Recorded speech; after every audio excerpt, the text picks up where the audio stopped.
Les tres boles de cristall.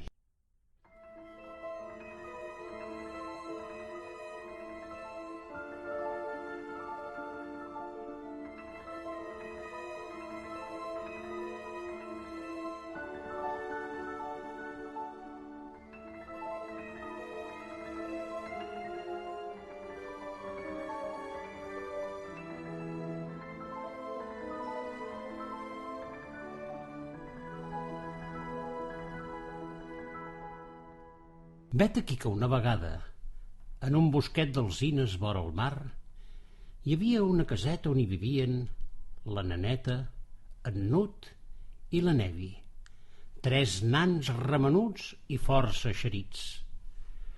Cada nit els seus pares tenien el costum d'explicar-los-hi un conte. Quan la neneta, en Nut i la Nevi estaven acotxats dins el seu llit i ben tapats amb l'edredor que només treien el nasset, el pare o la mare començaven a explicar una bonica rondalla.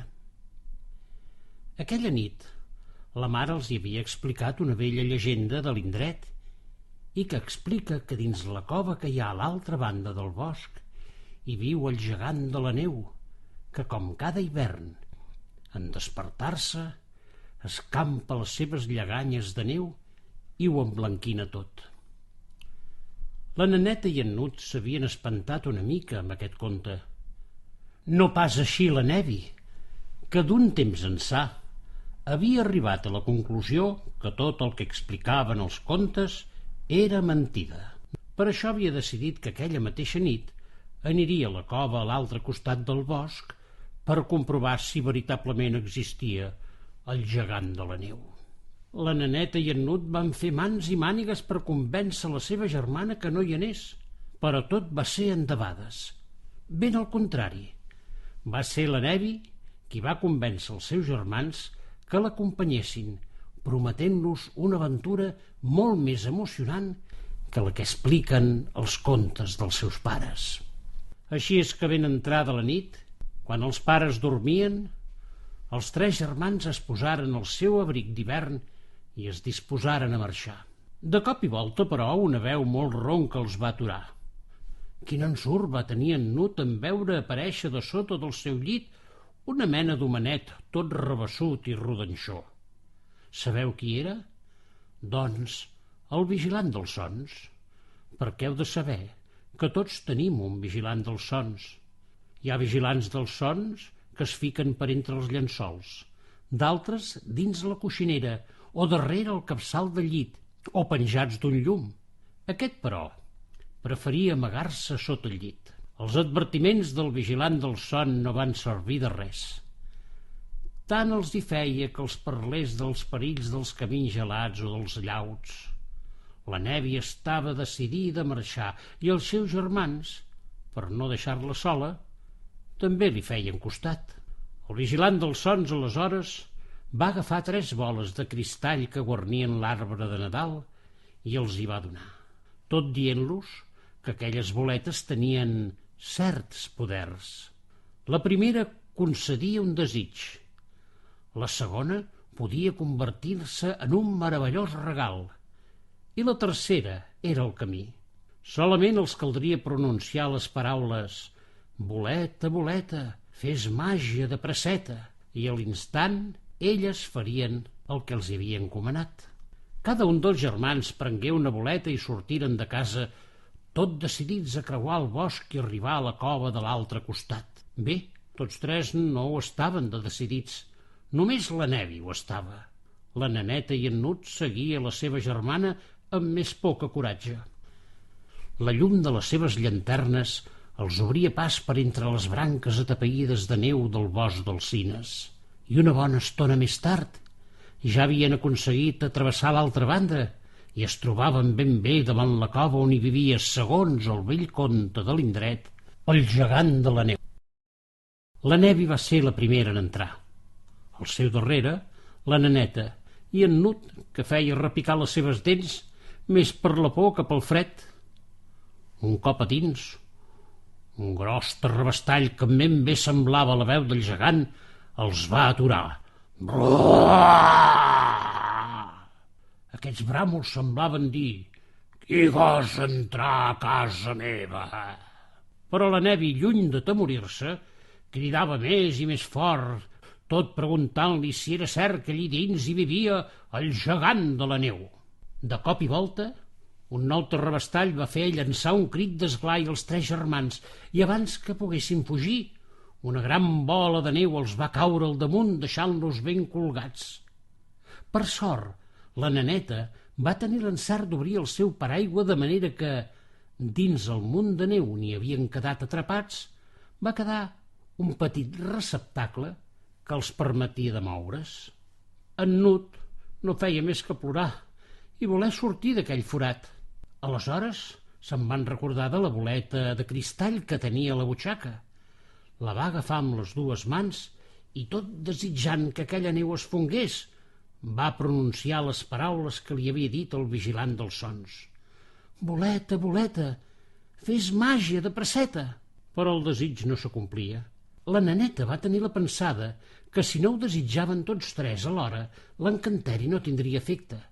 Així és que els germans ajuntaven les seves mans, tot aferrant-se a la boleta de cristall i tancant els ulls, tornaren a desitjar amb totes les seves forces que aquella neu es fongués. I aleshores van dir les paraules màgiques: «Boleta, boleta, fes màgia de presseta!»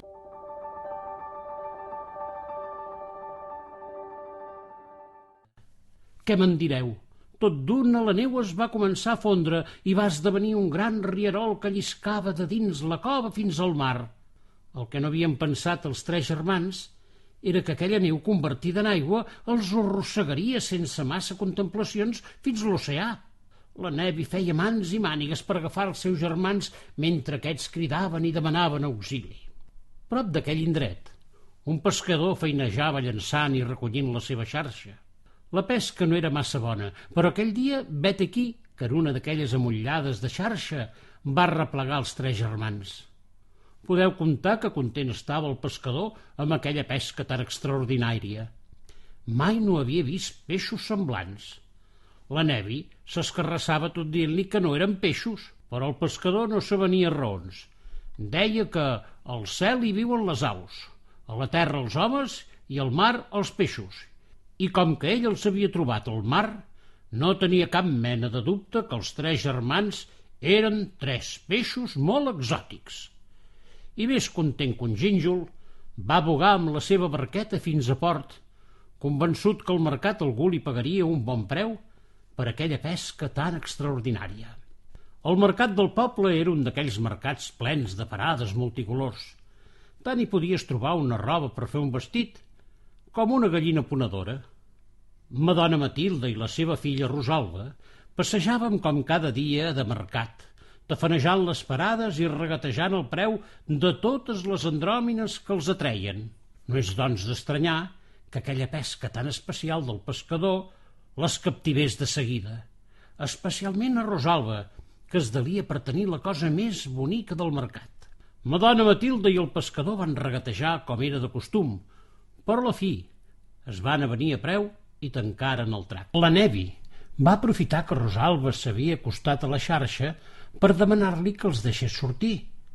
Quin crit va fer la noieta! Poc es pensava que els peixos parlaven. Madona Matilde es va enfadar molt amb el pescador perquè li havia venut una cosa que no era un peix.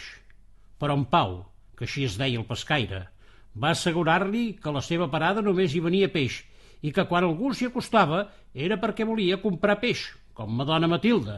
I a més, això de que un peix parlés no era gens estrany perquè, com tothom sap, els peixos també parlen i el que fa que no els sentim és que ells viuen sota mar. Tothom del mercat va donar la raó en Pau, així és que Rosalba no va tenir més remei que quedar-se amb la seva mercaderia. Neneta, que s'ho mirava tot amb uns ulls ben espornejants, va pensar en la boleta de cristall que ella guardava a dins de la butxaca i que podia convertir-se en un meravellós regal, tal i com li havia dit el vigilant dels sons. I sense esperar cap altra cosa ho va oferir-la a la Rosalba com a regal preuat a canvi que els deixés sortir de la xarxa. Una bola com aquella ja la tenia la Rosalba. És més, A casa seva n'hi havia un munt de boles com aquella, per tant, l'oferiment la va fer riure. Però aleshores els 3 germans van ajuntar les mans i van dir les paraules màgiques. Boleta, boleta, fes màgia de presseta.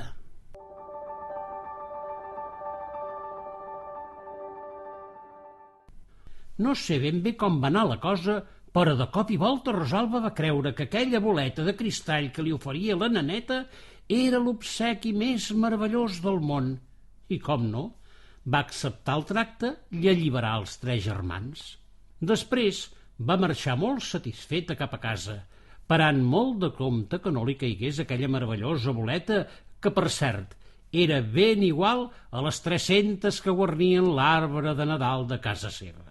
Lliures de la xarxa, en Nut va dir que ja era hora de tornar a casa, però el cert és que no sabien quin camí agafar. L'aigua els havia arrossegat lluny del bosquet d'alzines i, per acabar-ho d'adobar, en Pau, el pescador, també havia fet un munt de llegües marines per arribar a port. La Nevi, però, no semblava pas preocupada. De la seva butxaca va treure l'última boleta de cristall i, tot lligant-li un cordill, la va deixar suspès en l'aire, agafada amb els seus ditets. La neneta i en Nut s'ho miraven amb molta atenció. Mai no havien vist un pèndol, perquè allò que la Nevi havia fabricat era un pèndol que faria servir per trobar el camí de tornada a casa. Ara només faltava dir les paraules màgiques. Boleta, boleta, fes màgia de presseta. Aleshores aquella boleta suspesa del fil que estava lligat al dit del cor de la Nevi es va posar a girar a poc com qui busca una cosa i, en acabat, només feia que gronxar-se cap a una direcció, just al camí que els portaria a casa seva. I els 3 germans es posaren a caminar seguint les indicacions de la bola pèndol. A casa, els pares estaven molt preocupats. El vigilant dels sons, però, només feia que tranquil·litzar-los, tot dient-los que els seus fills havien fet el mateix que ells quan eren menuts. La mare no se'n recordava gens que ell hagués fet una cosa semblant, però el pare sí que ho recordava. I també recordava que aleshores el vigilant dels sons li havia donat 3 boletes de cristall com ara ho havia fet amb els seus 3 fills. Fins i tot encara conservava la darrera boleta, la del pèndol, perquè molt sovint l'havia fet servir quan perdia el seu camí. La mare no recordava res de 3 boletes de cristall, però el vigilant dels sons va assenyalar amb el seu dit un petit penjoll que duia al coll i que li havia regalat el seu avi.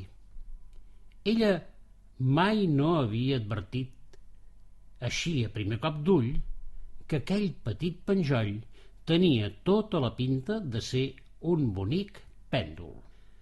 No van tenir més temps per pensar en tot allò perquè, davallant el petit turonet, van veure com arribaven a casa els seus 3 fills. Podeu comptar les alegries i les festes. Tots estaven molt contents. Tots, menys la Nevi. El vigilant dels sons s'hi va acostar per preguntar-li si havia trobat o no el gegant de la neu. La Nevi va dir que allí, a la cova, va sentir un bràmol molt fort, que ben bé podia ser el crit del gegant, o potser el rebombori de la llau que els havia caigut al damunt. El vigilant dels sons va fer xerricar la llengua. Aleshores, Nevi, va dir amb un to greu, creus que els contes expliquen mentides? Doncs el millor que pots fer és que mai més t'expliquin un conte. De cap manera, va dir la Nevi. Per res del món em deixaria perdre un conte, i menys encara els contes que ens expliquen els pares. I és que, del cert, els contes neixen de la imaginació, i la imaginació mai no diu mentides.